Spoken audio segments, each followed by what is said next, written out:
നമസ്കാരം. Raf talk ഫുട്ബോളിലേക്ക് അവർക്കും സ്വാഗതം. ഫിഫ വേൾഡ് കപ്പിൽ തുർക്കി പുറത്തായി. 1-0 പരാഗ്വെ അവരെ പരാജയപ്പെടുത്തിയത്. തീർച്ചയായിട്ടും തുർക്കി മികച്ച ടീമും കൊണ്ട് വന്നിട്ട് എങ്ങോട്ടും എത്താൻ പറ്റാതെ പുറത്താക്കുമ്പോൾ വലിയ നിരാശ അവരുടെ ആരാധകർക്കുണ്ട്. പരാഗ്വെ 1-0 വിജയിക്കുമ്പോൾ അവർക്ക് വേണ്ടി ഗലാസയാണ് ഗോളടിച്ചത്. പക്ഷേ അവരുടെ താരം അൽമിറോണിന് റെഡ് കാർഡ് കിട്ടിയിരുന്നു. അത് വേൾഡ് കപ്പിൻ്റെ ചരിത്രത്തിൽ ഇടം പിടിക്കുന്ന റെഡ് കാർഡാണ്. മിഗ്വൽ അൽമിറോണിന് ലഭിച്ച റെഡ് കാർഡ്. കളി സ്ഥിരമായിട്ട് കാണുന്നവർക്ക് അറിയാവുന്ന ഒരു കാര്യം ഞാനൊന്ന് ഓർമ്മിപ്പിക്കുകയാണേ. അതായത് കഴിഞ്ഞ യുവേഫ ചാമ്പ്യൻസ് ലീഗിൽ ബെൻഫിക്ക വേഴ്സസ് റയൽ മാഡ്രിഡ് മത്സരത്തിനിടക്ക് ഒരുത്തൻ ഇങ്ങനെ മുഖം വെച്ചുകൊണ്ട് വിനിയെ തെറി വിളിച്ചെന്ന് എനിക്ക് ഓർമ്മയില്ലേ. വംശീയാധിക്ഷേപമാണ് നടത്തിയെന്ന് വിനി എംബപ്പയും ഒക്കെ ആണയിട്ട് പറഞ്ഞു. പക്ഷെ പിന്നെ അത് ഹോമോഫോബിക് ആയിട്ടുള്ള ഒരു സ്ലറായിരുന്നു എന്നാണ് യുവേഫ കണ്ടെത്തിയത്. പിന്നെ അവന് വിലക്കും കൊടുത്തു. വിലക്ക് കൊടുത്തത് കൊണ്ട് തന്നെയാണ് അവന് ഈ വേൾഡ് കപ്പ് സ്ക്വാഡിലെടുക്കായിരുന്നത്. കാരണം വേൾഡ് കപ്പിൽ 2 കളികൾ അവന് നഷ്ടമായിരുന്നു സ്ക്വാഡിലെടുത്താൽ. അർജൻറ്റീനക്കാരൻ ജിയാൻ ലൂക്ക പ്രസ്റ്റിയാനി, അർജൻറ്റീന താരം, ചെറിയ പ്രായമുള്ള പയ്യനാണ്.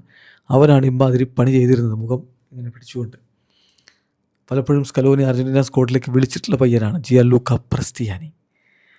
അപ്പോൾ അന്ന് തന്നെ ഇത് ശരിയല്ല, ഇങ്ങനെ മുഖം ഇങ്ങനെ പിടിച്ചുകൊണ്ടാണ് ചെയ്തത്. ഇനി ഓപ്പണൻസുമായിട്ട് പ്രശ്നമോ മറ്റ് സംഭാഷണങ്ങളോ ഒക്കെ ഉണ്ടാകുന്ന സമയത്ത് മുഖം പൊത്തി സംസാരിച്ച റെഡ് കാർഡാണ് എന്ന് ഫിഫ അങ്ങ് തീരുമാനിച്ചു. അത് പിന്നെ ഇഫാബ് ഈ വേൾഡ് കപ്പിനായിട്ട് വന്നിട്ടുള്ള പുതിയ നിയമങ്ങളിൽ അതും ഉൾപ്പെടുത്തിയിട്ടുണ്ടായിരുന്നു. ഏതായാലും അതനുസരിച്ച് ഇന്ന് വേൾഡ് കപ്പിൽ നിന്ന് പുറത്തായി, റെഡ് കാർഡ് കിട്ടി പുറത്തായ താരം മിഗ്വൽ അൽമിറോൺ.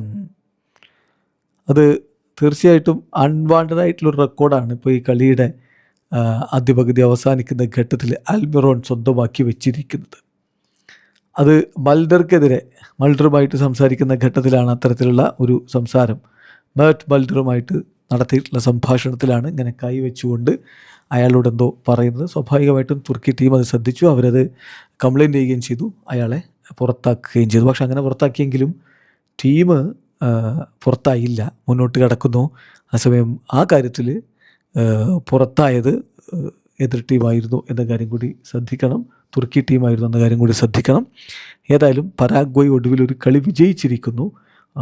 കഴിഞ്ഞ കളിയിൽ വമ്പൻ പണി കിട്ടിയതാണ് USA ഭാഗത്ത് നിന്ന്. പക്ഷേ ഇപ്പോൾ 2 കളി 3 പോയിൻറ്റുമായിട്ട് അവർ ഓസ്ട്രേലിയക്കൊപ്പം നിൽക്കുകയാണ്. വീഡിയോ അവസാനിക്കുന്ന ഫുട്ബോൾ ലോകത്തെ കൂടുതൽ വിശേഷങ്ങളുമായി റാഫ് ടോക്സിൽ എത്താം.